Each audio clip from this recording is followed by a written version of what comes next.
I once heard someone say, you may be the only Bible that anyone ever reads. You don't have to go in and go, and preach to them or be judgmental or anything. All you have to do is just be you and love them. Yeah, because that's what God did. He, through all those years, He loved me, and look where it brought me back.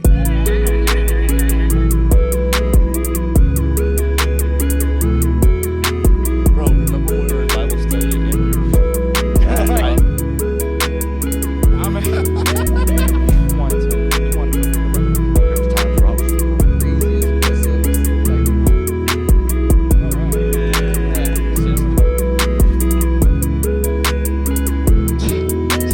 I love you, dude. Love you too. Hey, what's going on, everybody? It's Jay Lee with Move, and today I'm here with Old Man Jenkins today. It's my friend Ron. It's nice to have you What on. am I, Captain Kangaroo? Old man. Hey, Jenkins. Old Man Jenkins. Oh my Hey, gosh. guys. Yeah, but my friend Ron, 50-year age gap here, but it's a good friend. Very small. Very small. It doesn't matter. I know I don't look my age, but that's okay. No. So, but it's nice to have you on. I'm glad to. Oh, well, thank you. It's been a long time talking about having you on for sure. I think. Yeah, it really has. I'm glad we had this opportunity. This just seems right. Mm-hmm. Yeah. This time just seemed right. Yeah. No. It definitely. God's timing's perfect. Yes, It came to a yes. time where I had some downtime. You had some downtime, and I was like, all right, let's make it happen. Let's make it happen. Let's get Ron on. Yeah, Hopefully he knows how to okay. work a mic or something. I don't. Like I told you, this reminds me of a 1940s radio studio with the mics. I feel like I should be doing one of these radio plays or something, and making sound effects. Gosh. I may do that stuff. You hear it. Yeah, but and since you're of the older generation, like what's your testimony, man? How's your walk? What has your walk been like? Okay. I am 71 years old, and I'll have to say that there was a time in my life, I can remember in high school and college, I would hear people give testimonies, and you'd hear people they'd had such life-changing things. They'd been in prison, they'd been doing drugs and all of this, and how God had changed them. And I used to feel, like left out. Mm-hmm. I don't have that kind of testimony. It just seems like, when I was born, I was in the church nursery. I went to a church kindergarten class. It just seems like it's just always been a part of my life. And then I came to realize, here in my older years, those early years when I felt like nothing was happening with me, actually God was with me every day, growing me. I don't see it. There's so many things in our lives that we just don't think about. God orchestrated that. He gave me that opportunity. He maybe saved my life. I told this story to somebody recently, and I thought, gosh, I never thought about that. You know how you get upset when you get stuck in traffic? I got stuck in traffic on I-4 coming here, and we just get so impatient. Like, Lord, I need to be there. As if He didn't know, and I need to be there. And why am I? That maybe God is looking out for you, being stuck in traffic when I shouldn't really be here today. When I was 12 years old, my parents and I were traveling north to see some relatives, and we were on the way back, and my mom was driving. It was late at night, and we had stopped at a red light, and she just kind of stopped and rubbed her eyes a minute, and the light turned green, and she just hesitated. And in that moment of hesitation, a huge 18-wheeler came barreling through the intersection, and there was no way we would have survived that. And just that moment pause made an entire difference. Okay, well, I've come to learn that there isn't really chance. There is God. He has something for you. He has something in your life for you, and He orchestrated that moment of I don't know, tiredness in my mom so that she didn't drive on. In my really early years, I have to say that I really, as we were just talking a little while ago, I really didn't understand mercy. I did not understand grace. And many of the churches back in that day, they didn't talk that much about it.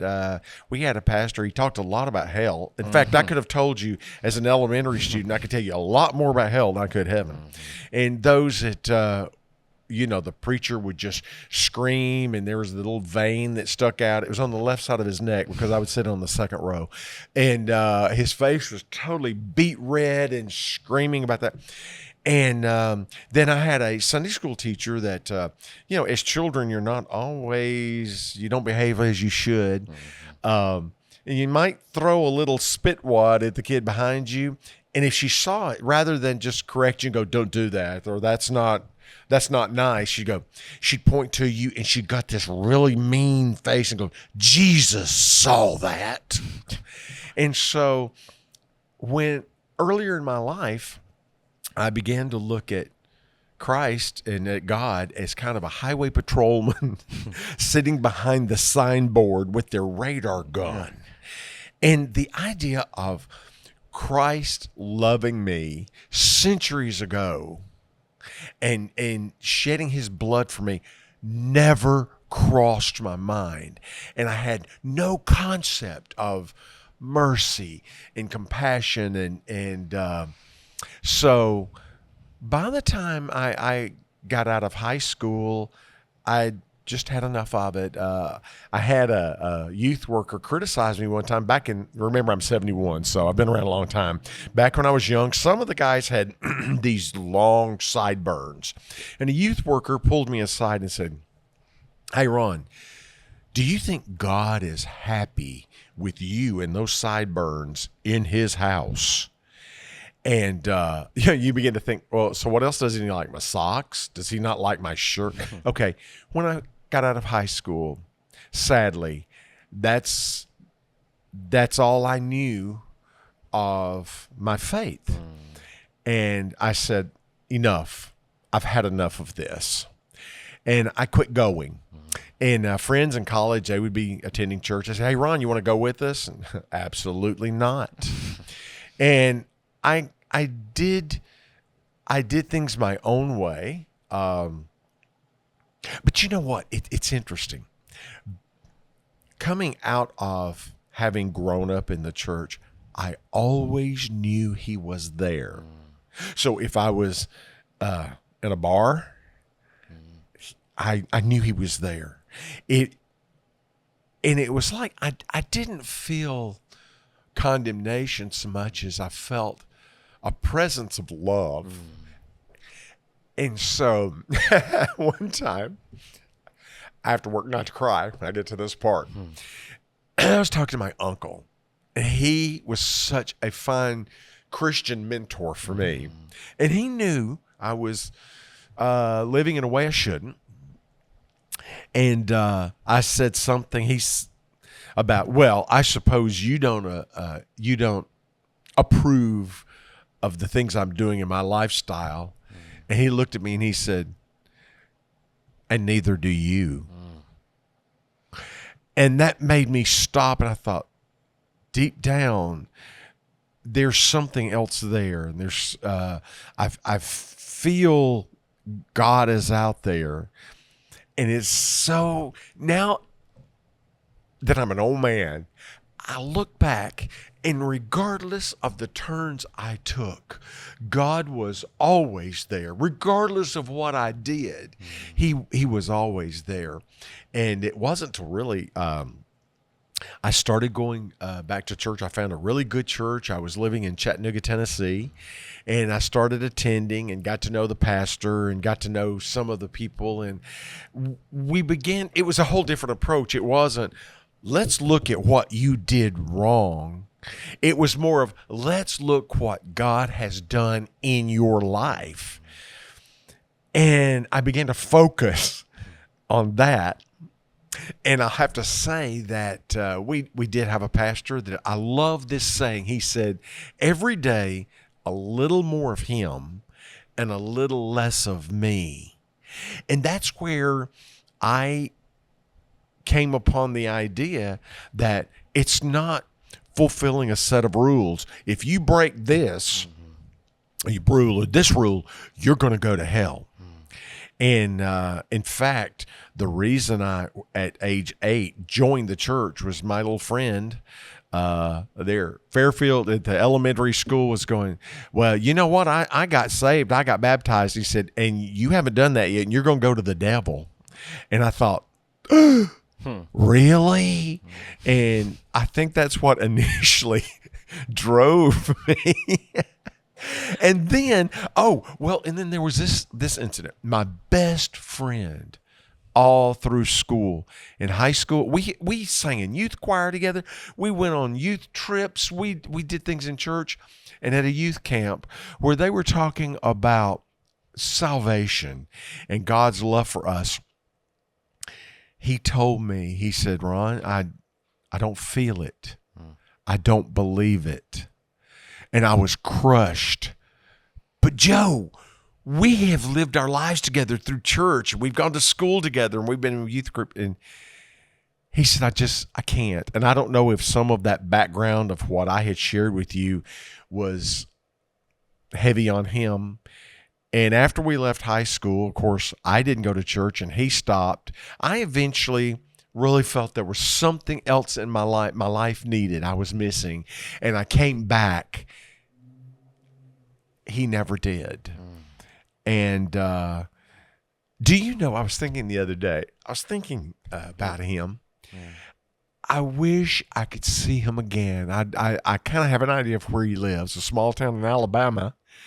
And you know how I am with directions. I probably couldn't find it and would get lost. But anyway, and there's nothing like being lost in rural Alabama. Gosh, yeah. So, but I wish I could see him and I could talk to him, and I wish I could share.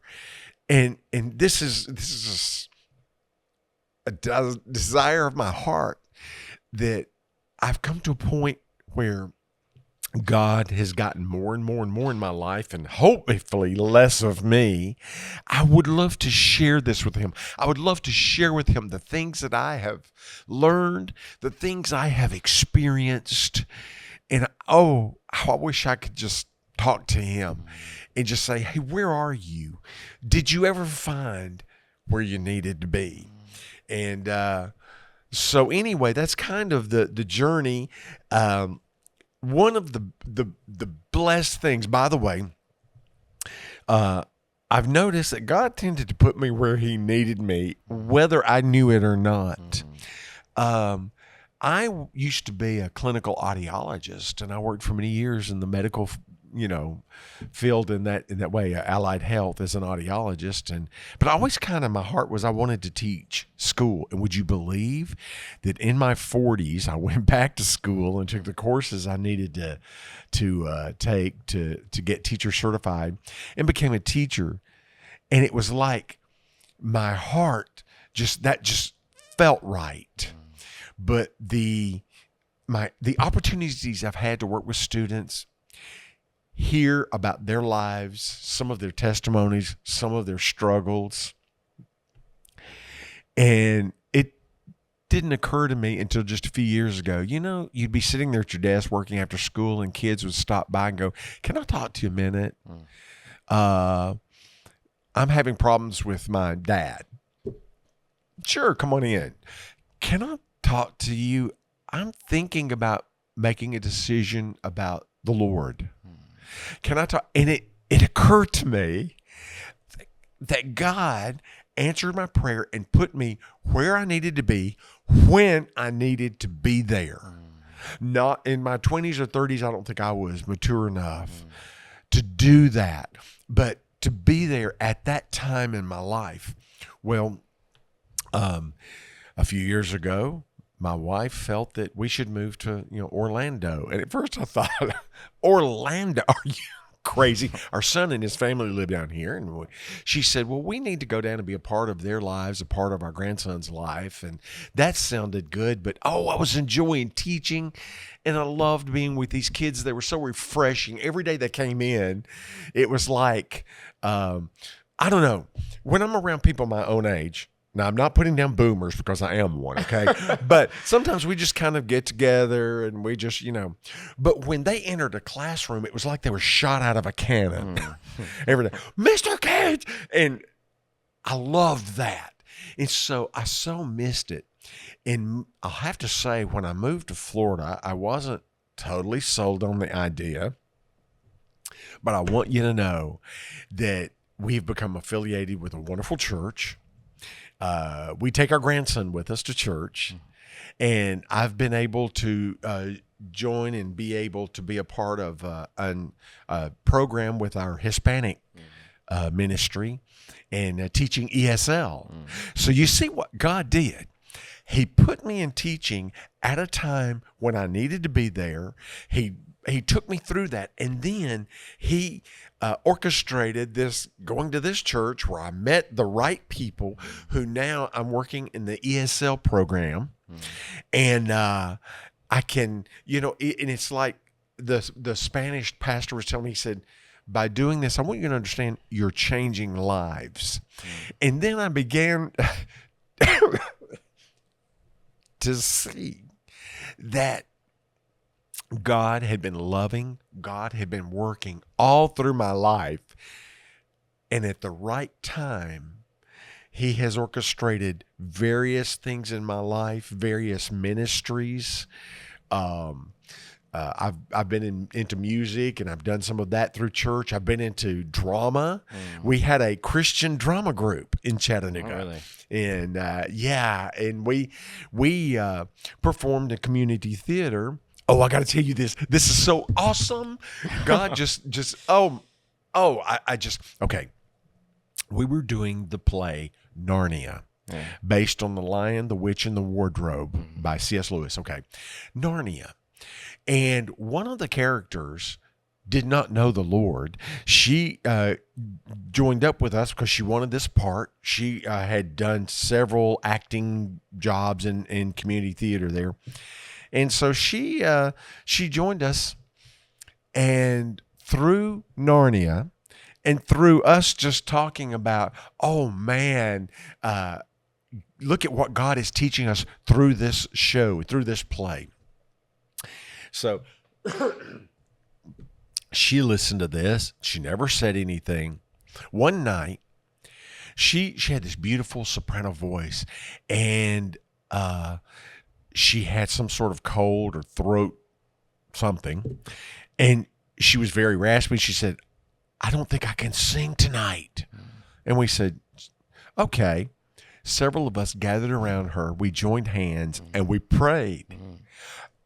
Oh my goodness. That night, her voice was as strong and clear and beautiful as I had ever heard it.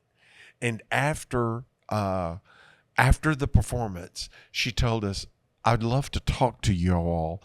I noticed how you prayed for me, and I see what happened.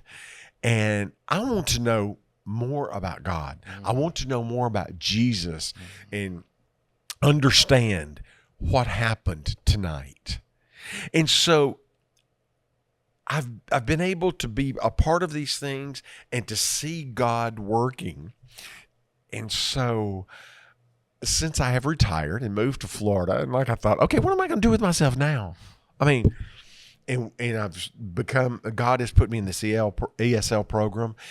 I have time to really get into His Word. I have, I got kind of emotional there, and so my nose is running. So anyway, Crying. I'm crying. And I've been able to get into His Word, and I thought, Lord, you've given me the time to be quiet and to listen and to study. And I began doing a precept study, precept ministries out of Chattanooga. And a friend of mine sent me some of their Bible study works. And you're studying the Bible precept by precept. They don't tell you what it means. They ask you, what did you get out of this? And the lessons are geared for self-study. And I want you to know the blessings of that. And I thought, oh my, why didn't I do this earlier? No, that wasn't the time. I was teaching school. I was so busy doing so many different things and raising a family. And now God's given me this time to just be still and be quiet and listen to Him. And sometimes I get in the Bible study and I once heard an evangelist. He was preaching one night and he got so in the spirit, he stopped, and he was one of these old country preachers that, "Oh, I think I'm about to have a spell." That's what older people older than me don't say it. Old people, you say, "Oh, I think I'm going to have a spell." Okay. And so sometimes in this Bible study, I feel like I'm about to have a spell. What God is showing me. So anyway, I know this seems random and disjointed, but I'm just speaking as thoughts come to me. And as we were talking about what we were talking about today, and how I just looked back over my life and I thought, wow, what an awesome God. And the God who raised me up as a teenager to really start listening to his word, to know that when I wasn't living the way I should, he let me know he was still there. I always still felt him, even though I stepped away. See, when you and God, there's distance between you. One of you moved, and I can tell you it wasn't God, but he's still there. And to know that, and then in the years that I got married, raised a family, built a career, and I can look back now and I just want to share, and I just am grateful for this time that I can glorify God. And there have been so many missed opportunities that I didn't glorify, I didn't praise, and I didn't share with others. And that was one of my prayers about this morning is, Lord, just open my heart and let me share. And so I apologize for this talk being kind of like a verbal Niagara Falls. This is normal. This is nothing. Oh, is this normal? This is Okay, normal. I've never been on a podcast. In fact, y'all, at my age, I just learned a few years ago what these are. So anyway, well, Instagram and every kind of gram and this, that, and the other, and what was it? Twitter, yeah, and all that kind of stuff. Sugar, Yeah, grams of sugar. And so now I'm just learning about all this. So, and now I am on a podcast. Me at my age, I didn't even know what this was a few years ago. So this is exciting. It's like hearing about a podcast. It's like, what is that? Is that is that just, what is that? Are you guys in a pod? A pod? I didn't understand. So actually, I'll have to tell you this. I thought this was totally like just talking, and then when you set up cameras, I'm like, oh Lord, I don't want something different. I've never seen somebody get so scared before. He's like, I thought this was just audio. I mean, okay, well listen, this is a thing, is I've done a lot of theater, and when you mess up, you can't go back and edit that, so you think I can edit this. Yeah, you can edit this. In fact, he probably will cut out half of what I said. I could put like a clown hat on his head too. Oh yeah. Oh, I can't wait to see that. So, but anyway, so their cameras, I went, what? They're looking at me? And I thought, oh no, but you can edit. That's right. This isn't theater where, oops, I got to figure out a way out of this. There's no and way also to edit. You got to stay close to the mic too. Okay. You can adjust it while you're talking and stuff too. Like if you need to move it closer. Do you think I got to teach him a little bit, guys? Just you see, you can still learn at my age. See? I just want you to know. Okay, I'm yeah, not if being you have to learning. adjust it, move it around, like while you're talking, you're fine. It's okay. The hey, mic this is neat. The mic doesn't bite. Doesn't. Okay. The cameras don't bite either. Hey, tell me a little bit about like who listens to podcasts? What's the purpose of them? What are you doing? I mean, it really depends on what exactly the podcast is about. So of course, like this podcast is mainly about like, of course, testimonies or like things we struggle with, things that we want to grow in, things that we go through, things that you can't really necessarily talk about in the church because the church can come off judgy sometimes and condemning. Yeah. And so that's what I grew up with, unfortunately, for many years, and that chased me away. But this has just been a wonderful experience. I was reading this morning, and I was led to some scripture, Philippians 1:6. Yeah. For I am confident of this very thing, that he who began a good work in you. And with me, actually, that started as a young child, singing, Jesus loves me, this I know, and continuing on, that he who began a good work in you will continue to perfect it until the day of Christ Jesus. And so that gives me hope that, yes, I'm not done yet, but there's more to come.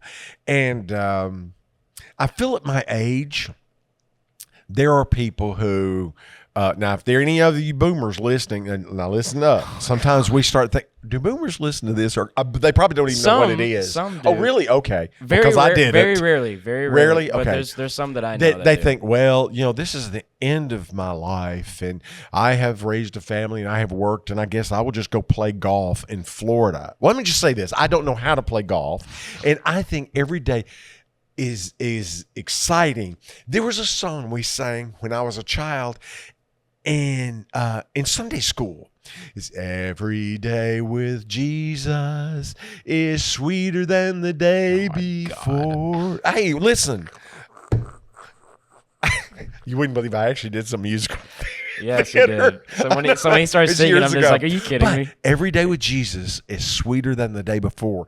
And I have never known that to be truer than I see now. That doesn't mean every day's perfect. Oh, there are problems. I go online.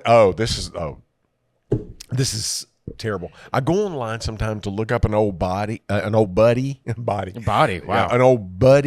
and find, like, oh, I wonder what he's doing. And I see their obituary. And then you look up someone else and you say, oh, this person I graduated together. We were such good friends. Obituary.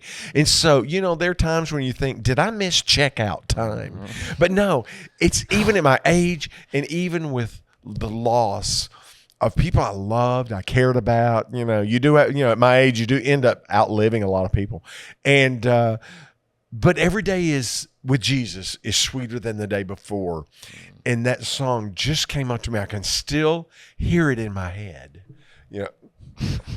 Because you're like sitting like this. So I'm just trying to adjust it for you. Okay. So you don't go too far. I was just talking and reminiscing, and then all of a sudden the microphone's moving. I thought you were moving it away from me, so I was like, okay, he's like, oh, yeah, time to go. Your mic privileges are taken away from you.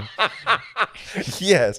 So anyway, I would urge you at any age, just to know that has been my life experience.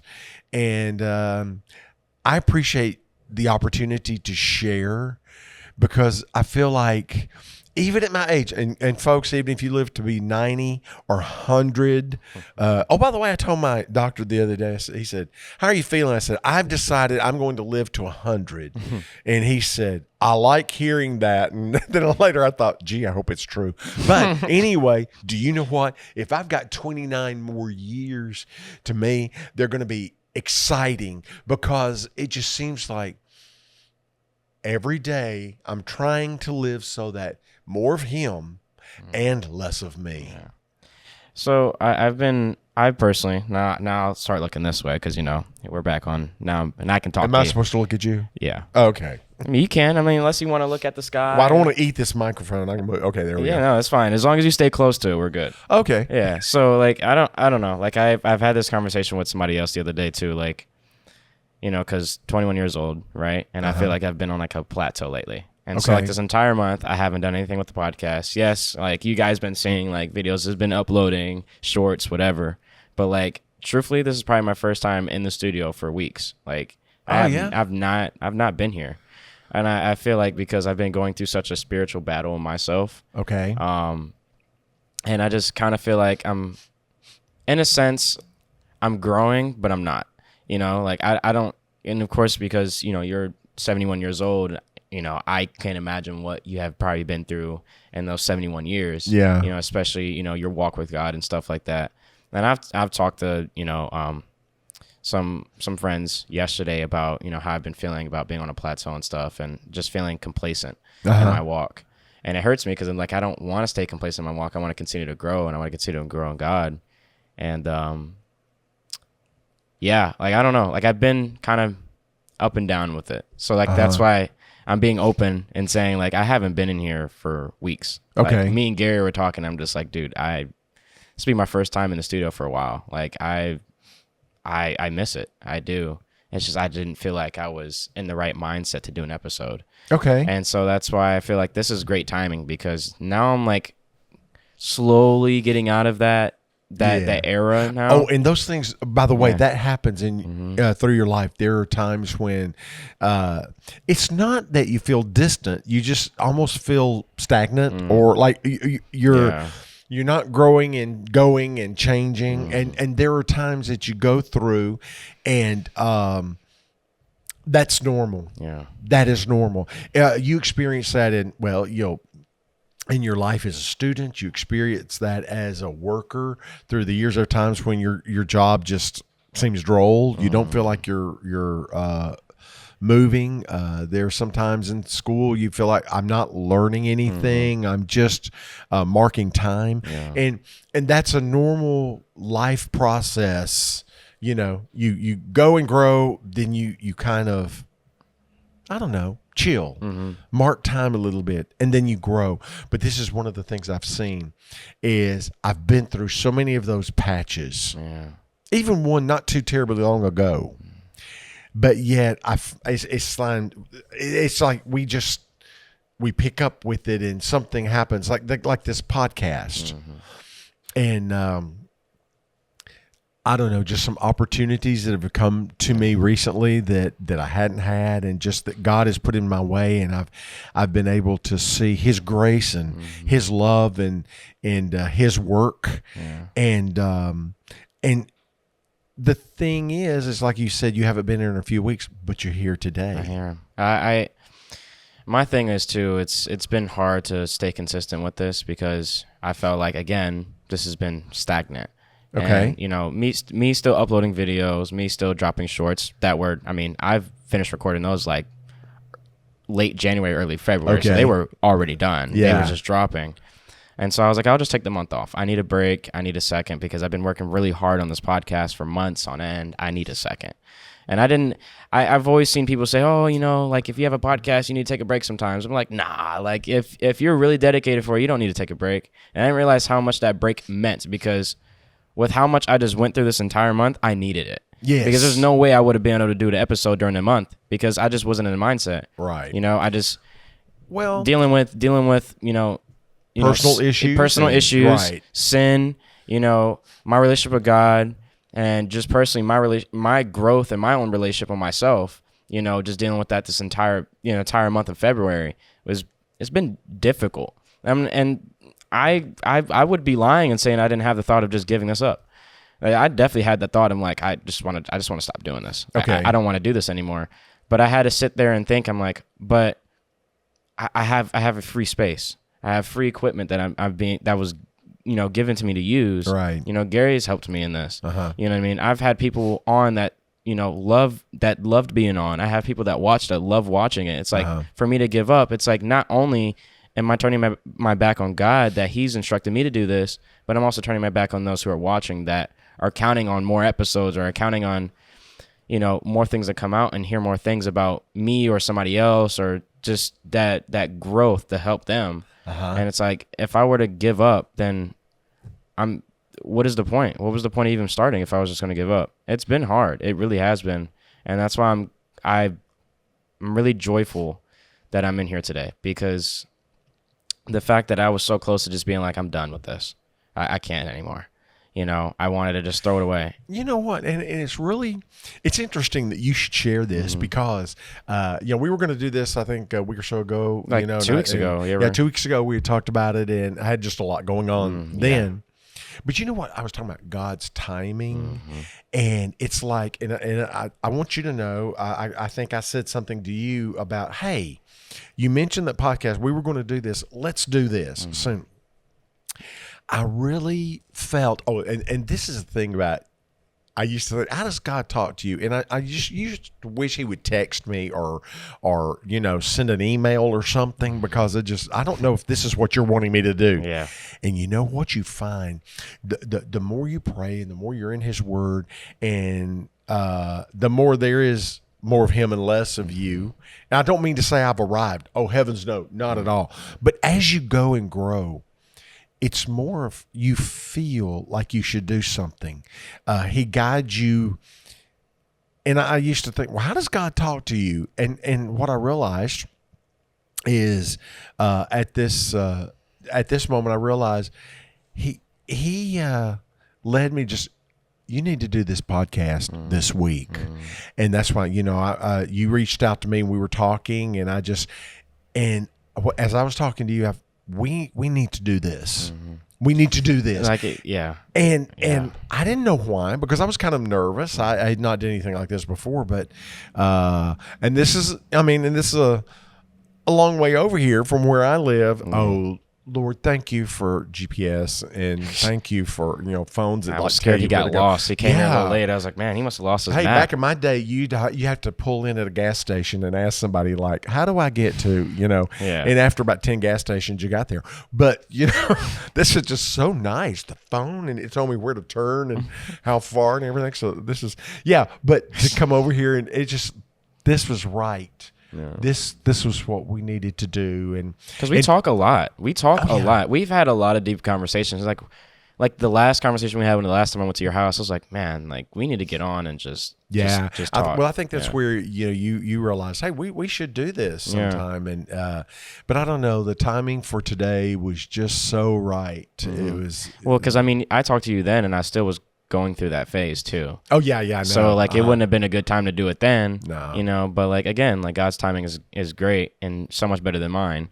And I started working at the protein lab. If you're in the Orlando or Florida area, stop by. We got protein shakes and stuff. But ever since I started there, because I was working in the warehouse, and that was pretty dreadful, because you're working 8-hour days, 9-hour days, right? And you're working in the heat. Yeah. You're working whatever it feels like outside. You're feeling in the warehouse. You're pushing stuff all day. You're dealing with the same 6 people every day. Nothing against those people, but it's just I'm a social person. I like getting to know people. I like growing with people, whatever. And making that move to the protein lab was tough too, because had to learn to adapt to different income.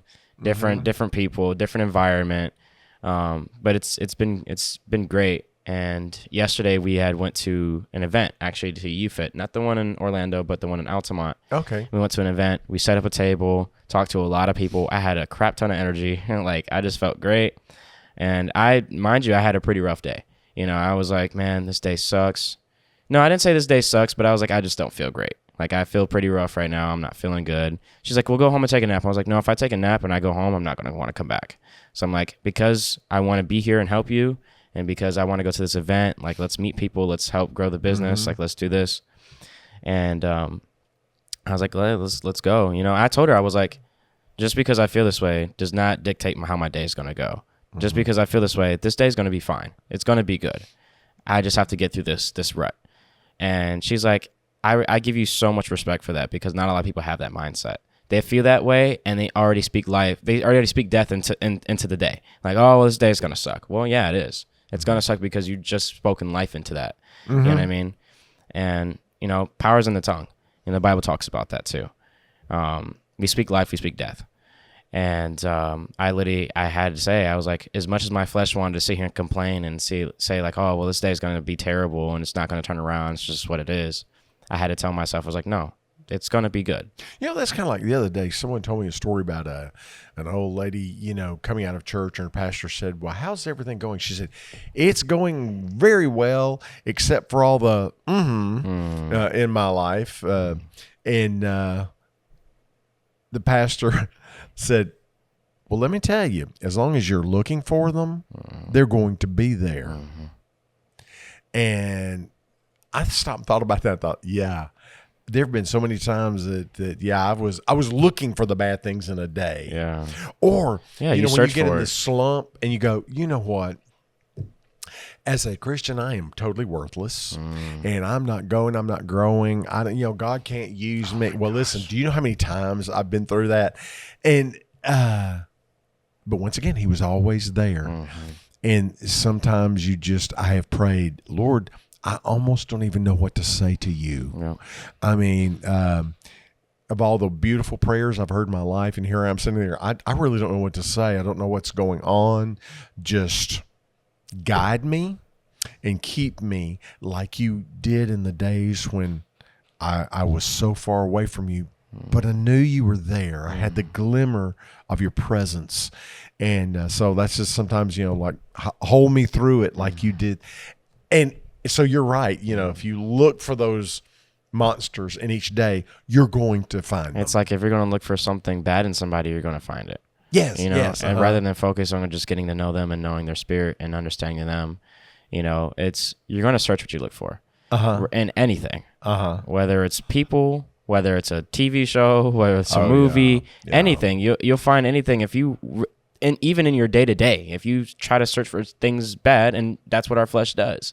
Our flesh loves to seek those things that aren't good for us. Well, I have a friend who sometimes he's very controlling, and when we all go out together to a restaurant or something, and if we choose a restaurant that we would all like to go to, he's not really happy with it. He makes up his mind, I think, ahead of time. I'm not going to like it, and sure enough, it's unbelievable how he'll go in there and his fork was dirty, or you know the things that he will find. You'll find anything, and it's like he made up his mind. I'm not going to like it here, and I'm going to complain to you, and you're going to see that I was right and you were wrong, you know, about going here. And so exactly. It's what you're looking for in each day. So, and once I spoke life into that, I still felt the same way. I still didn't feel great. I still felt droggy. I still whatever. But it's the fact that I spoke life into my day. Like, no matter how I felt, I'm like, this how I'm feeling right now is not going to dictate the rest of my day. I'm going to sit here and have a good time. I try my best, try to put a smile on my face. Let's do it. We went to the event. It took me like maybe an hour or so to like kind of warm up, get the feel for it. And then once I just like put it to the side and say, you know what, let's just do it. And I had a blast. And it completely changed my entire day around. And we went to TOT, that Gary was talking about. Had a great time, you know, and it's like that right there is just living proof of what it feels like to speak life into your day. No matter how you feel, it's not easy. I'm not going to sit here and say it's easy because it definitely wasn't. You know how bad every time, every word that I said in that sentence is this day is going to be really good. My flesh was like, no, this day is going to suck as I'm saying it in the same sentence. It's I wanted to say it was going to suck. I wanted to say it was going to be a bad day. I wanted to say that it was going to be awful. Why? Because that's just what we want. We want to search for things that are, because it satisfies the flesh. You know what I mean? We want to say, oh, this is going to suck because how are we going to feel? Oh, well, I just spoke death into my day. Yeah. You know? And like I said, that little story I heard about the old lady and the pastor, and I thought, do you know that is so true? And then I thought about my friend who, you know, if he doesn't want to go to that restaurant, he can find more things wrong that we would have never seen, but he was looking for them. And you're right. Yeah. And I mean, you know, sometimes that's when there are days when I don't want to go to the gym. And so for those of you who are watching, I know I don't look like I go to a gym, but I really do. So anyway, and listen, okay, just an aside. Going, you know, especially when you're older, you still need to associate with people, and you need to do things physically for yourself. And there are some days when I'll just get up and go, you know, it'd be so easy not to do this. Okay, that's talking death. But you know what? I'm going to go. I'm going to see my friends there. And you know what? I'm going to really hit it today. And you know, I really do. And I've made some friends there that my only friends in Florida, no, not really, but that I enjoy seeing, and it just brings life to my whole day. So you're right. It's what you're looking for. And you also have to believe it too. You can't, you can't just say it, just be like, oh, today's going to be a great day, because then you're kind of you're being sarcastic at that point, you know, just speak it, believe it. And that's one thing that I've learned. I think that's, truth be told, I think that yesterday, I think that's what really brought me out of that rut, was speaking it and believing it. And I'll just go back, you know, before that moment, February being a tough month, you know, beating myself up for what I was doing or how I was treating people, you know, feeling like I wasn't really there with my relationship with God. I was reading my scripture. I was still praying, you know, I was still doing my thing, but I just felt like, I'm like, God, where are you? Like, I feel alone. I don't feel like you're here, or is there something that I did that, you know, that set me apart from you? You know, what did I do? And I mean, I'm dealing with this for weeks on end. And I know, like, I've been through it before, you know, but it's so crazy how you go through it before, but then when it happens, you kind of forget all about it. Yeah. You're just like, all right, like, what's going on? Like, I'm lost. And honestly, I felt like a failure, like, during those weeks, you know. I felt like I was a letdown. I'm like, how dare I say I'm a follower of God, and here I am. Well, You know. but the thing about it is we are flesh. We are living in a physical world, and we know how the devil works in the world and the control he has. But I go back to he who began a good work in you at the day of salvation will continue to perfect it. Now that doesn't mean that didn't promise you a vase of roses every day or a box of chocolates. That didn't promise you that. It says he will continue to perfect it. And I think when I look back and the times that I was living so far from God, and I thought, this is freedom. I'm living life like I want. I'm living it on my terms. And the whole thing was he was still perfecting it because there was that niggling in my mind of this is not where you should be at this time or at this moment. And so that continued to perfect. So there are times when you're sitting there going, I am just worthless. I am not moving. I'm not doing anything. And there are times when you kind of just need to be silent and chill. Even in your but know this, that God wants good things for you. He doesn't do things to hurt us. No. Okay. Another story. Years ago, I heard a story. There was a teenage boy talking to his youth leader at church, and he was going to ask this girl out, and the youth leader thought, well, now I don't see them together. And this boy had heard a lot about sacrifice and trials and tribulations. The youth leader said, well, you want to ask her out and you want to date her. Do you think she's pretty? And he said, no, not really. And, well, what about her personality? Nah, it's okay. Well, and the more he went, and finally the boy said, well, I'm sure this is who God has for me.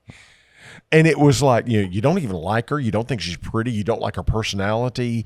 You don't like anything about her. But you're sure that that's what God has for you because, after all, he wants us to suffer.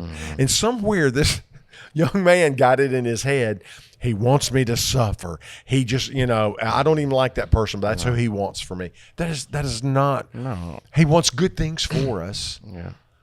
And so just know that in those days when you feel like nobody's listening and you don't feel like you're moving, just know that he's there.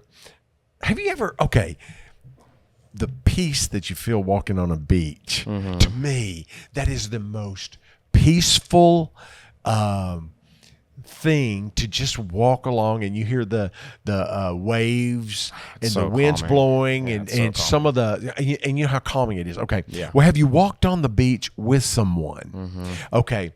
And I can think about times when either I or one of my kids or my wife, in years ago back, we'd walk down the beach, and you know how conversation was not necessary, and how it was nice to just walk together and not talk and just listen to the wind and listen to the waves and feel the warm sand and all of the things there. And sometimes and you're not going anywhere. It's not like you're going to lunch. It's not like you're going to a destination. You're just walking and moving forward, but you're not going anywhere. You're just enjoying all of the environment and the sounds, and even walking with someone. How many times do you see people walking down the beach? Many times they're not talking to each other. No. They're just enjoying it. Okay. So I thought about this. There's a poem, Footsteps in the Sand, and how, just walking along. And I thought about that. I thought so many times in life, it's like you're walking along. You don't feel like you're going anywhere. You're not saying anything. Nothing big is happening.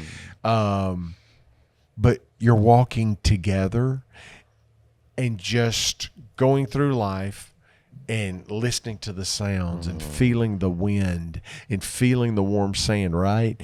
And you don't have need to have conversation. Well, sometimes your walk with God, I think, It's like walking on the beach. Oh, he's there. But we're not necessarily what we feel communing, but we are, because Right. you know that person's with you. And I think that's kind of some of those times when we're feeling like, I don't feel like I'm moving. I don't feel like I'm going anywhere. Maybe you're walking on the beach and just listening to the wind and feeling the sand and hearing the waves. Yeah. And God's with you, but there's a quiet time and time. And what do you do on a beach? Well, I don't, I'm not learning calculus. I'm not, I'm not learning German. I'm not going to work. I'm not cooking a meal, which that's really funny because I can't cook. But anyway, I don't know why that example came up. That doesn't make sense for me. Yeah, I cooked for you one time. Anyway, yeah. Do what? You cooked. Yeah. I fixed you a sandwich. I did it twice, so I can. Well, that's not cooking. Anyway, though, you're not doing. Back to the point. You're not doing anything necessarily that you think is productive, but yet think about how open your heart is and your mind to reflection as you walk down the beach and just enjoying the things. I was thinking about one of the things I do kind of miss about living in Tennessee is sometimes, the snow. Okay. I don't miss that. And yeah, you miss that from Iowa, right? No. You don't? You don't miss the snow? Ugh. Okay. Well, here, as long as you don't have to get and drive in it, that's one thing. But I can remember. Okay. My when my son was a teenager, they had this big snowstorm. And he and I went walking, and there were some woods nearby. We were just walking through. It's so quiet when it snows. Now, we were not having any conversation because it's so silent. Your boots are crunching in the snow, and it's just silence. If you said anything, you might as well just have a loudspeaker there. Everything's so amplified. Not talking, just enjoying the cold, the crunch of the snow. And but we were walking together. There's a fellowship. He's my son, and there was a fellowship, but we were just walking and not talking. And, so I think that sometimes maybe in our spiritual walk, we're thinking we should be in an airport ready to board a plane going somewhere. We should be working in a factory making this and just going down the line, this product and this product. But there are quiet times too. Yeah. And maybe that's some of what you've been experiencing. Yeah, and I think that's what it was too. I'm just very... I think I was just big on it because I have a podcast, right? I'm supposed to be doing things. I'm supposed to be, ministering to people and, doing my thing. And so I guess I was just being really hard on myself about it. And I'll even read the word. Like, I'm reading the word and I'm getting nothing from it. I'm like, all right, God, I feel like I'm kind of just reading. I know those days. Yeah, and I've been going through that for weeks.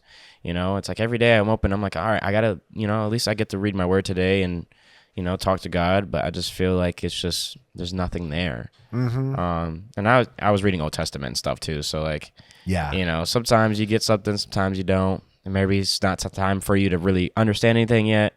And so I was reading 2 Samuel, but then I stopped because I was like, all right, God, I'm not getting anything from this. Like, it's just... Oh, yeah, and I have those times when I'm just kind of reading words, and I'm thinking, this is not hitting. No. I'm just, Yeah. But I just went to Proverbs. So I just went... Because I've read Proverbs before, but I didn't actually go through, take notes, actually read it, or even try to understand it. I was kind of just reading it. So now I'm going back and studying it, and because... I ask God for wisdom, but I'm not just going to get wisdom from just sitting there. I have to dive into His Word, and I have to ask for His guidance.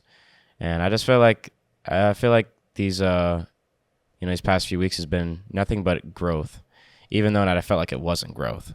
I feel like I was growing a lot more, and I feel. Have you ever had the experience, of like, when you're in school, they taught you something, you thought, well, I didn't really get that. And then one day it was in your mind and you needed it, like, oh, gee, I didn't know I knew that answer.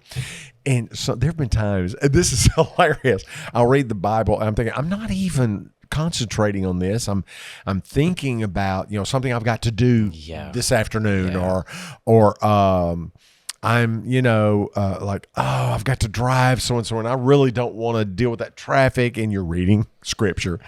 It's amazing how sometimes that you didn't think you were looking at came back to you, and you were able to quote that scripture to somebody. And you thought, oh, I'm embarrassed. I wasn't sitting there, underlining it and saying it back to myself. I was reading it and I was thinking about something else, but yet it got in. Mm-hmm. And I could later quote that, and that, once again, just amazed me.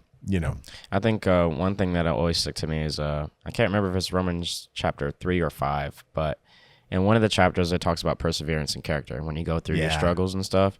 That has always stuck to me. I think because I think Romans was the first book I read. Okay. And I remember highlighting that because I'm like, that's so true. There's glory in the struggle.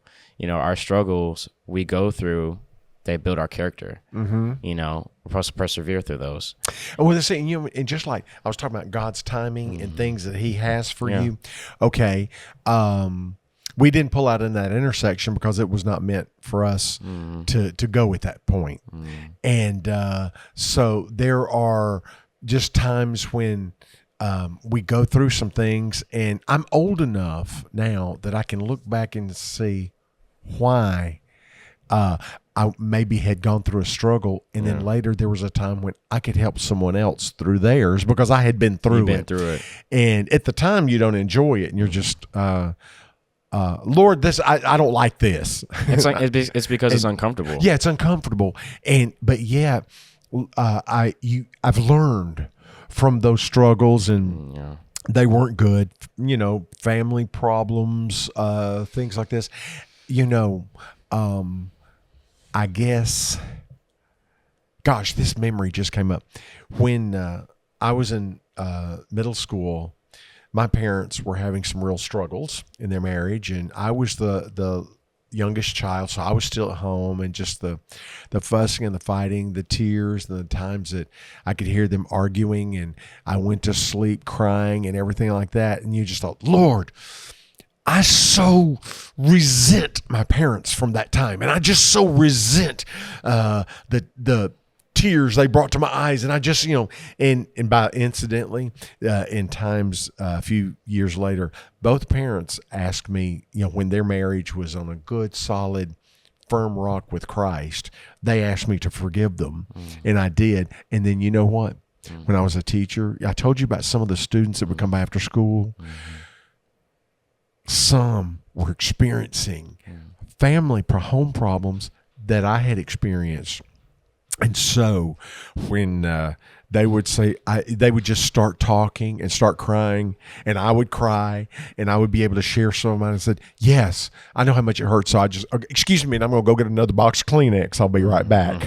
And we would both sit there, and sometimes we cried together, we laughed together. But the fact that I had been through those things, I rather than I said resent, but I learned, actually I didn't resent, I grew. Later I realized I had grown from that.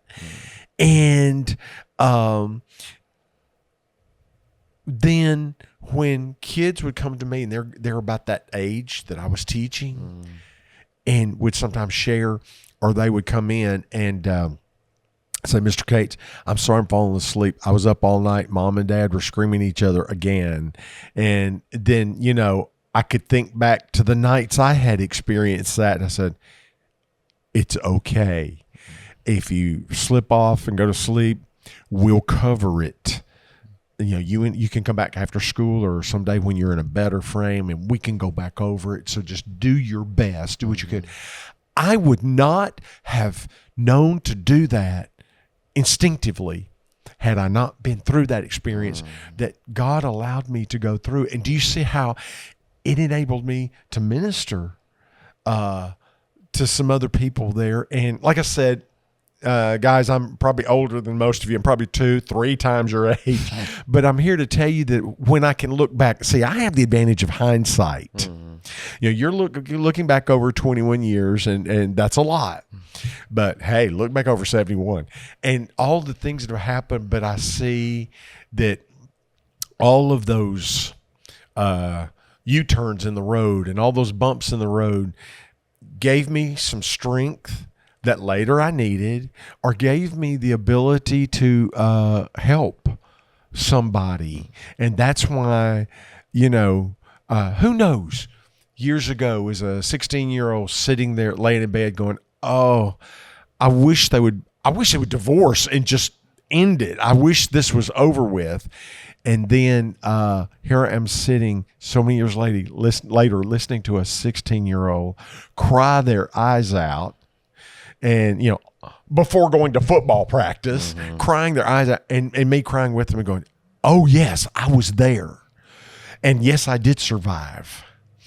That God was preparing me those many years ago to help this 16-year-old, just like Christ was nailed to a cross 2,000 years ago for me, born so many centuries later. And it's just how, remember, God puts a net around you, and nothing gets through that he doesn't have a purpose. That doesn't mean he wants you to suffer. Like the young man going, I'm sure that ugly girl, he just wants me to marry her because my life's just going to be horrible. Now, it's not, he puts a net over, but he does let things in to strengthen you, to grow you. You go to the gym, what are you doing? You're breaking down muscles because from that they grow, they become stronger. Okay. And so this is that process where he's still in control, and the things that come through that net, he allowed it for a purpose. We grew from it, or maybe we could help somebody else through it. And so that's another thing I learned. And that's where, folks, sometimes I would look back and get angry at some things in the past. And if I really look at it, I stop and think, wait a minute. That was a growing experience. I had to, just like going to the gym, it's not always a pleasant experience, and some of it hurts. But you're growing, you're building. And that's one thing that I feel like the Lord has kind of changed my heart, because I'll admit to you, when I moved to Florida just 4 years ago, I was still very angry about some things in the past.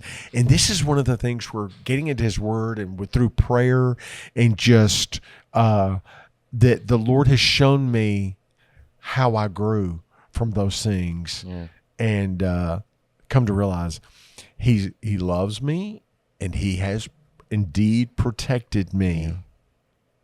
And and that's where sometimes you go through these periods, these spells where, I just like, nothing's happening. I feel so dead.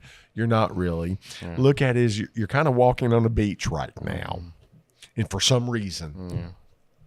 I mean, like I said, I've been saying it even those past few weeks of going through it. It's like, I know it's not going to last forever. It's just temporary, and there's a purpose behind it. And of course, I didn't always think that way, but there was times where I had to remind myself, like, this is only for a little bit. Yes. Okay, I got to tell you, I went to my grandson. He was playing basketball. Went to his game last Saturday, and it was good. It was really great. All these little 7 and 8 year olds running across the court. Okay, I have to tell you though, one day I went to pick him up at practice, and when I walked up to where they were, the boys all looked. They were holding the basketball, and they were looking like somebody had died. And the coach was talking to them, and he said, "Well, it didn't go too well today, did it?" And the kids were kind of going, "No, coach." And it's all like, I had to walk away so that I didn't burst out laughing, because to look at the kids' faces, and the coach was looking at them very reproachfully. I don't know what they'd done. Well, but I wish you could have seen how they played last Saturday. And I thought back, that was kind of one of those down days that after a practice, it didn't go well today, did it? And so now I sometimes will tell my wife, I was like, well, it didn't go well today. But, Yeah, and I mean, so Ramon and Jackie are the owners of the Protein Lab. Shout out to you guys if you guys end up watching it. I was talking to Ramon yesterday morning. It was kind of crazy, because I prayed that morning. I was like, God, like, I want this day to just be about you. I don't want it to be me. I want opportunities to come about, like whatever. And he knew that I needed to talk to somebody because that entire month I really didn't talk to anybody about what I was going through. Actually, little to nobody. Maybe you a little bit, but I wasn't really talking to anybody about it. I'll talk to God, of course. But I seen him and I was like, wow, this is kind of a coincidence. I've been wanting to talk to somebody about what I've been going through, or at least asking questions. And I asked him the same question I'd asked you. It's like, have you ever been on a plateau before? And he was like, yeah. And he just kind of told me everything he's been through. And he's like, everything that I've gone through has built me up to being to where I'm at now, but the end of the road is not near. There's still things I need to go through to get to the next step. And God will lead people to you to help you during those times when you're having a rough. One time, several years ago, I was going to work. I had a private practice, audiology practice that I did on Saturdays, and I got up and I was going to my practice. I had to see some patients, and I stopped. I was hungry, and I stopped at McDonald's. I never eat breakfast at McDonald's. I mean, never ever. I'm trying to reduce eating some of that stuff. That's how I got in this mess. So anyway, I stopped at McDonald's, and I was sitting, and I sat down, and I heard this voice, and it was a young man. Get this, that I had taught in Sunday school several years. I didn't even recognize him. He said, you probably don't remember me. My name is such and such. And he said, may I join you? And I said, sure. Are you? And we sat down, and he was going through, we just started talking. And actually he did all the talking. He was going through something similar to what you've been discussing. I just don't know. I just don't think I'm going to make it, and this type of thing. And we talked a long time. I don't know. It's like the Spirit gave me the words to say, because I'm not that smart. And sometimes you'll say something, the Spirit will lead you to say something, you go, gee, I didn't even know I knew that. Okay. And we talked, and later he said, thank you so much. I'm just so glad I saw you today, and your words have helped me. And he said, oh, by the way, I don't even know why I was here today. I never go to McDonald's. And I said, okay, that's interesting, because I wasn't going to eat here, and I thought, I got to have something to eat. And I never come to McDonald's for breakfast. And he said, I never go to McDonald's. But yet you see how that happened, and that is so vibrant in my memory. And I'm thinking, not to praise me, but the fact that I was there. And, being older, I was able to share some things with him, and it was nothing profound, and it wasn't all this scripture, and the Lord said. It was nothing like that. It's just sharing with each other. Divine appointments is what I like. Yes. And one day, I don't care how old you live to be, you're going to look back, and the things that I've told you about, you're going to see in your own life. And I can't wait one day to meet Jesus, and all of the things I'm going to find out that he did. Like, okay, Ron, you remember that time you got so irritated because you were late getting to the airport? Well, you know what? If you had been on time, you would have been in an accident. Or I can't wait to find out all the things everything that he did for me, his grace and his mercy and what he has done. And so, I understand about and I still have those times where, you get a little depressed. Yeah. You just don't feel like you're doing anything with your life. Yeah. And but trust me, he's leading you and he's guiding you. Yeah. And that goes for anybody that's watching too. It's like you're not really alone, No. Even when you feel like you're alone, like you're not. And definitely keep going, because how long was I going through that? And how many more of those times are going to happen too? Oh, yeah. Think back the time you cross your arms and go, well, maybe you don't approve of my lifestyle. And a voice says, and neither do you. Yeah. And that starts bumping me towards the right track. Like, he's right. Yeah. I truly do not feel right about what I'm doing.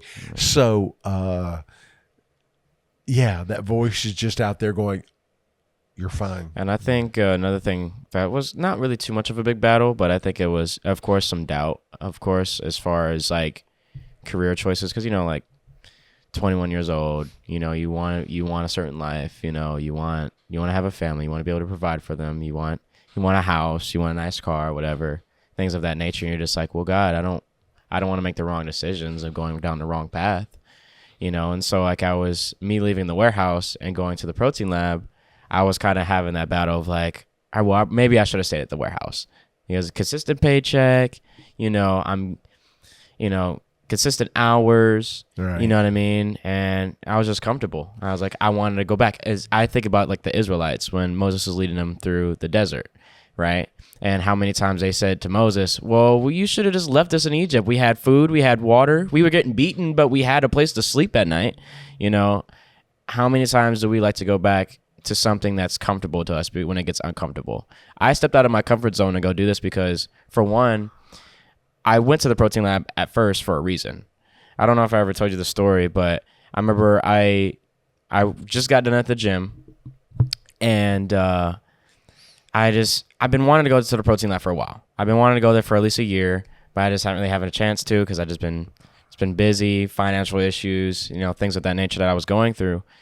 And I got done with the gym, and I just felt it on my heart. It's like, go to the protein lab. I was like, you know what? I can go for a protein shake today. You know, like I've been wanting to go there for a while. Like, why not? And as I'm driving there, I'm feeling like I keep in my head, I'm just like, I feel like they love God. I feel like they're just big on following God and just loving Him and doing things for Him. And, you know, the entire 20-minute drive, and I get there, we're talking. I had my Move podcast shirt on, and, you know, we're just talking, and I was like, yeah. You know, Jackie asked me, she's like, what do you do? What do you do for work or anything? What do you do? I was like, oh, you know, I work at a warehouse and I have a podcast. She's like, oh, you have a podcast? I was like, yeah, this is it right here. Like, we talk about testimonies or, you know, things we go through, that of that nature. And she's like, oh yeah, I love God, blah, blah. I was like, I knew it, you know, like I got really worked up because I'm like, this is insane.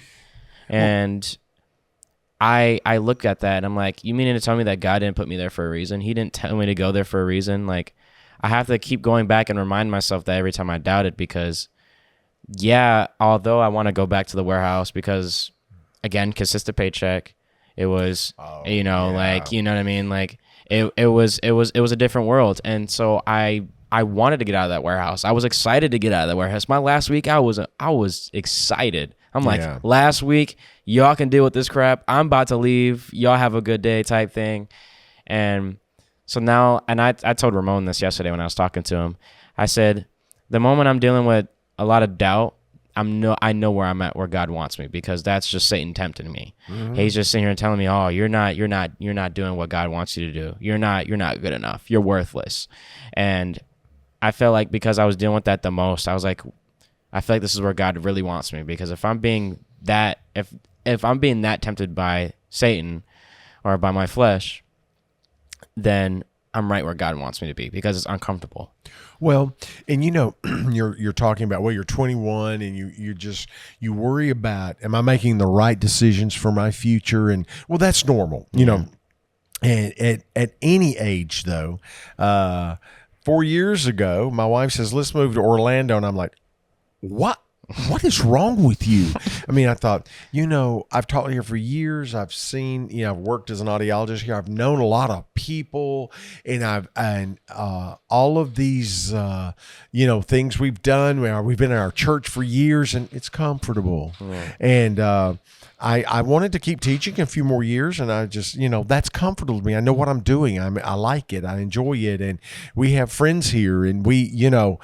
And it was just uprooting. And so I will have to say that when I came down here, I felt uprooted. I felt a little anxious. Yeah. You know, what am I going to do? Exactly. And you look at how God has brought these people into my life, and these things like working with the ESL program that through church, and the Bible studies that I have time now to really spend time studying. And you know, you don't have time constraints like, well, I would love to read this next chapter, but I've got to go or I've got to go to work, or I've got to, you know, you just got the time to spend on it. And so, yeah, I really had some serious doubts, you know, about, is this what I need to be doing? And I'm uprooting my life. Yeah. And this is expensive to move. You know, what if you get out there and don't like it? I mean, gosh, that's going to be expensive to move back. But Yet, when I look at the road over the past 4 years, and has it all been apples? No, but you know what? I just praise God because I feel like this is where I need to be at this time in my life. Yeah. And that's what you're finding. This is where you need to be. At 21, it's doubtful that you are where you're going to be when you're 71. Right. Okay. Too many things change, but it's the process. Yeah. That's what Philippians 1:6 is talking about. It's a process. It's about the journey. I equate this to years ago. I was teaching an AP course and AP history course, and then AP German, and so another teacher and I were talking, and I said, "Oh, these kids are so worried. What if they don't pass that AP exam? They've spent a whole year. They've worked so hard, and what a crushing disappointment if they don't get college credit and everything." And this teacher shared with me. She said, "Well, that is true. It's going to be a disappointment." But she said, "It wasn't about the destination at all. It was about the journey. Look at all that they have learned and experienced that they would not have in a different course, and all the things that have been opened to them and their mind opened to through these AP courses."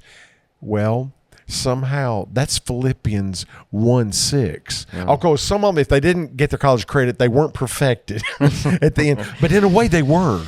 Yeah. It wasn't about getting the credit. It was about knowledge. So we'll continue to perfect it until the day. And it's almost like the journey. That's what Philippians 1:6 is all about. Yeah. It's about the journey. And there's so much that also happened this month too that was actually good. My relationship with my dad getting better. My relationship with my mom, we're getting back on track. Right. And there's been some good things. Like, I think one day me and Jeremiah went to the gym, and I had my need prayer shirt on, tap on my shoulder if you need prayer. And this guy comes up to me. He's like, "Man, I love your shirt. There's a lot of Christians. There's not a lot of Christian shirts out there like that." And I'm like, "Yeah, man, I wear it. It brings opportunities." He walks off. He comes back at our next workout. And he's like, "Can I pray for you?" And I was like, "Yeah, like I need that. Like, I truly need that." That was a highlight. That just proved to me that God's still there. Yeah. Because I felt like he was gone. And I know that. Like, he promises that he'll never forsake us. I know that. But in moments like that, you tend to forget. You feel like God is just like, you really just feel like you stepped away from God more than anything. And that was a good thing that happened. Now, granted, I went back to the same way I was feeling after that, but that's a given. But what it did to me was that it reminded me that God is still there. I still felt the same way. I still was depressed at times. I still was going through it. I still wasn't there mentally, but it just reminded me that, like, I'm still here. And I'm like, okay. And so that still got me through it. And with my relationship with my dad getting a little bit better, us talking about stuff, kind of just indulging more conversations, when I see him and stuff. Me and my mom had a really deep conversation because I felt like me and my mom's relationship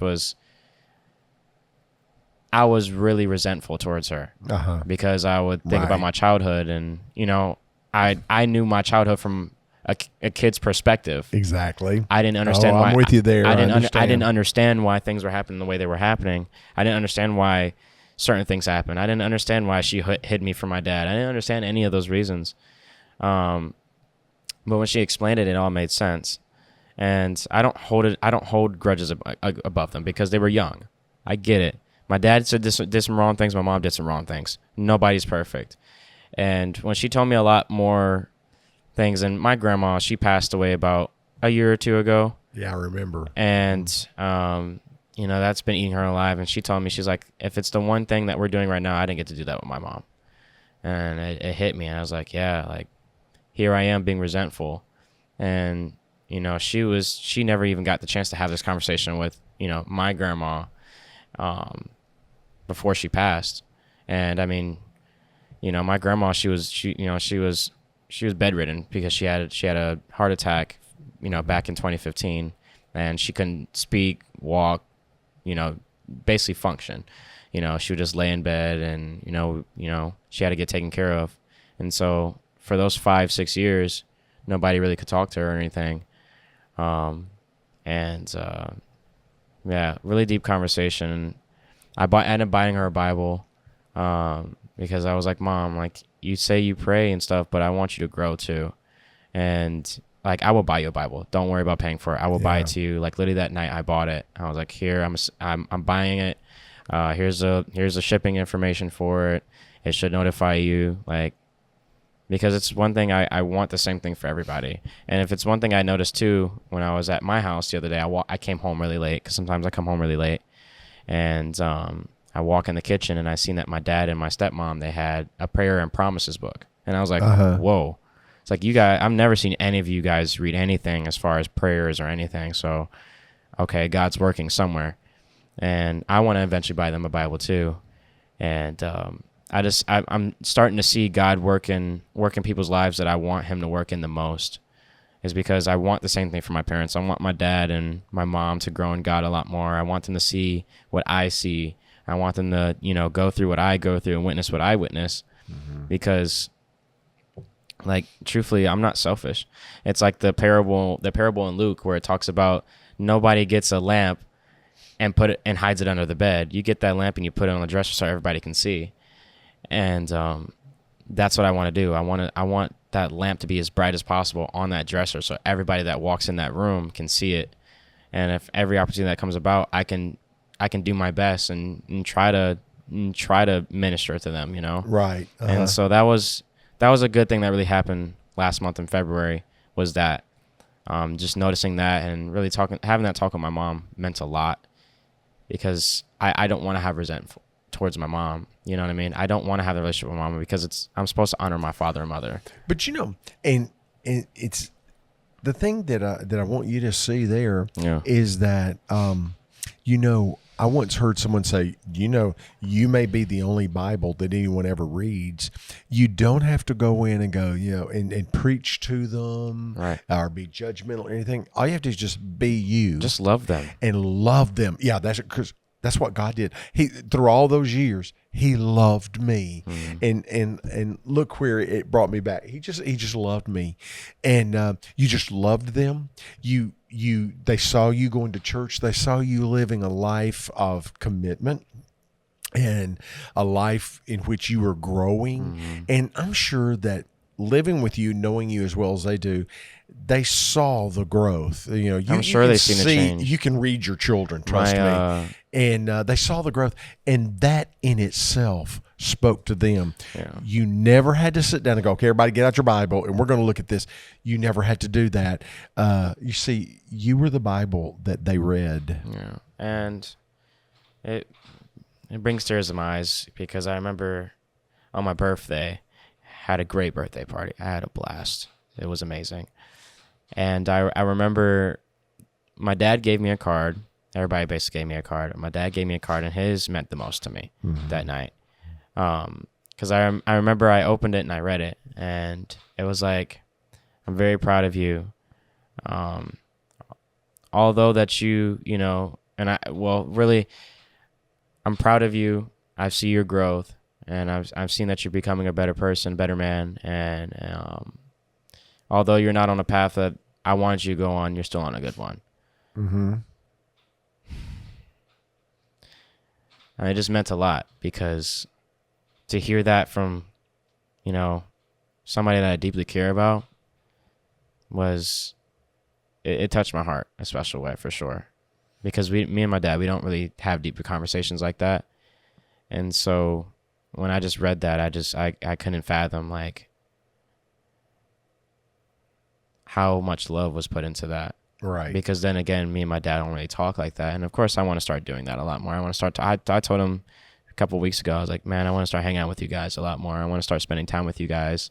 Like, I'm not going to always be there to converse with you, because sometimes I'm just tired or I just don't have it in me, but I want to spend time with you guys a lot more, because, time is of the essence, and we don't really have a whole lot of time here on earth. And my parents are pretty important to me, and I know family is really, really important for me. So it'd be kind of pointless to ask God that I want to grow, and family and stuff, and I want to get closer to my family, and I'm not even making the steps to do it. And it's uncomfortable, yeah, because now, I have to, I have to, get used to talking to them, but it's really not that bad. I just had to just put it to the side and be like, you know what, I can do this. Like, whatever. I want to grow in family. I want to get closer to my family again, and just kind of bring that fellowship together. Like, what can I do to grow us all together instead of just me and me only? I don't want to be selfish. And just really having that card, it changed a lot. My dad actually went and hung out with us at Corona Cigar. Like, oh, really? Yeah, like me, him, Gary, Yeah, Jeremiah. yeah. Like, he came, and I really felt like he enjoyed it. You can kind of notice, like, when he started to open up too, and started kind of like conversing and things like that. And I was like, I want to do this more with him. Like, we're talking about going back out there again, and it's just trying to find the time. Tuesdays I'm usually not busy, but sometimes, like I said, these past few weeks I just haven't been in the mood to do it. But I definitely want to do it soon. Go out to Corona Cigar and something. Let me point out something that I kind of just see is that in the past year or so that in the time I've known you, I've seen how you and your family relationships have grown. In that time that maybe you didn't feel much was happening, there was a lot happening with regards to your family. And you remember that quiet, like walk on the beach, you and your dad, maybe you don't have all these big, long, deep discussions, but there's been the fellowship. He has watched you, and he has seen you grow, and that has encouraged him and touched him. So maybe in a time where you didn't think that's one of the things you have to really watch out for. Times when you don't think there's anything happening, there's a lot happening. And it was in the background. Yeah. You weren't seeing a lot maybe changing in the job field or in the other things, but still a lot was happening. And well, since I first met you and your family have grown quite a lot. Yeah, because you've been there from like when it was pretty rough too. Yeah. As far as like my dad, my mom, like it's pretty rough relationships. Like, you've been there. He knows a lot because I talk to him. I call him and be like, all right, Ron, you wouldn't believe what just happened. Yeah. And it's still a struggle. Like, there's still things going. Yeah, there's still things going on. I'm not perfect. Life's not perfect, but in the end, it's like God will get me through it. It's okay, and it's gonna be right. Everything's gonna be okay, and it's gonna turn out good. One of the things that I would want those of you who are listening and watching or whatever, I would want you to get today's talk about my experiences don't mean that I'm any special person. My life is is special in any way. Well, it is to me because it's all I got. But anyway, it's not about me sitting here saying, well, this has happened to me and me and me. I want you to look at how your own life has gone the same thread. God has protected you. He's watched out for you. And there are times when things aren't going to go well. Just like that basketball practice where you're going to sit there and you're going to go, it didn't go well today, or it didn't go well this month. And those times are going to come, but believe it or not, they're down times, but they're growth times. And sometimes, look at how when you were growing up, did your body, did you make any particular sounds? Did it do anything? No, you just quietly grew up, and people who hadn't seen you in years would come back and go, oh, I can't believe how big you've gotten. I can't believe how tall you've gotten. It all happened silently. You were growing day by day. And that's what I would want to say, and that's the whole focus of my sharing with you, is that you grow every day. Has everything been, perfect? No, absolutely not. And has every day been great? No.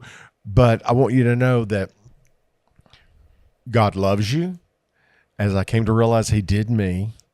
God is with you, and you are growing, whether you are aware of it or not. And if there's any way that anything I have said to you can help you to reflect on your own, because it's about you and it's about your life, can help you to reflect on your own. It's like Jay and I aren't here to talk about ourselves. I just wanted to share, and I wanted it all to count for something. And if it's made you stop and reflect and look at where you are, where you're going, and if it's led you back to the Word, or if it's led you to prayer, then it was worth the traffic jam on I-4. I'm still back to that. Still worth the traffic jam on I-4 to get here. Is I'm not trying to say there's anything special about me. I'm just an ordinary person. But Old Man Jenkins. Old Man Jenkins, right. Captain Kangaroo. That's what I feel like. But yeah, I just hope that it's just a time of reflection. It will help you reflect and look at your own lives and realize you're getting there. And you are Philippians 1:6. Yeah. It's all about getting back on your feet and fighting a good fight. Yeah, right. You know? But Ron, I'm very, very thankful that you came on today. I'm glad that God was able to make this possible. Well, like I said, I feel like God set the time and he brought me here, and I really felt like this was something that needed to be done today. And I thank you for inviting me on. Yeah, it's been a long time. Most people who know me would never invite me to a podcast. They go, he never shuts up. He's but like, still, it's like, here we go, Old Man Jenkins. Someone told me the other day at the gym, he said, we were talking, and finally he said, I finally met somebody who talks more than I do. I mean, was that a compliment? Was that a compliment? I couldn't decide. I couldn't decide, but anyway. Gosh. Yeah. No, so this has been a great opportunity, and I love what you're doing. And those of you who are listening, thank you for listening. And I pray that your lives, he will shine in your lives. And listen, and that today there's a little more of him in you and less of you. Yeah. And tomorrow there's more and less of you. More of him and less of you. Yeah. And that's my prayer for all of you. Yeah. And thank you for listening. I appreciate that. Yeah. So hope you guys enjoy. I will be praying over you guys. Pray for me. Pray for Ron, I just feel like I just needed to be open and say exactly how what I've been going through, just to hey, you're not alone, and I've just been taking a step back. Yeah. But I'm very, very, very glad. So, but make sure you guys like the video, share it, whatever you need to do. But thank you, and peace out. Thanks. Thank you. May God bless. God